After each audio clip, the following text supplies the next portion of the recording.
What's up, guys, and welcome back to Wake Up Entertainment. So, there's something very, very big that occurred on Patricia Mashale's YouTube channel.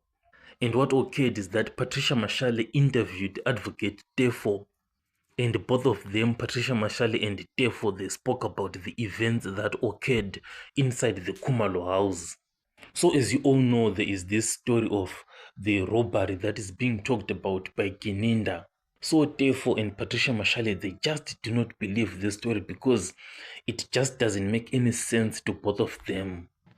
So the reason why this robbery does not make sense to Advocate, therefore, it is because of the lack of stolen items, particularly the phones, because it raises suspicions about this robbery angle. Because we all know that those were in the house, the likes of Kilikumal, etc., they all said that these robbers, when they came in, they said that they demanded cell phones. So to Advocate, therefore, now looking at this, he wonders and says, okay, these phones were actually not even stolen at the end of the day anyway. So what was this robbery all about? So what is immediately clear from what Advocate Tefo is like from his view here is that those robbers, they clearly wanted something else.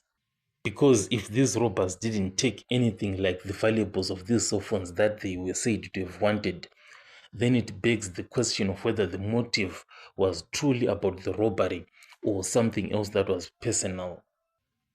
But what is still a mystery right now, again, it is who was behind this robbery and what exactly did they want. We all know that there is this confusion that occurred inside the house. But this entire story is still a mystery right now. But analyzing what Advocate Tefo said, you can clearly see that Tefo is not happy at all with the story that is being presented by Gininda in court. And if you still remember Advocate Tefo and Gininda, they just do not see eye to eye because they clash over the events that occurred inside the Khumalo house.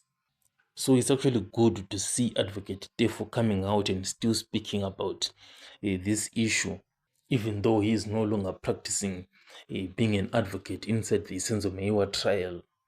So tell me what you think in the comment section, and I'll catch you guys on the next one.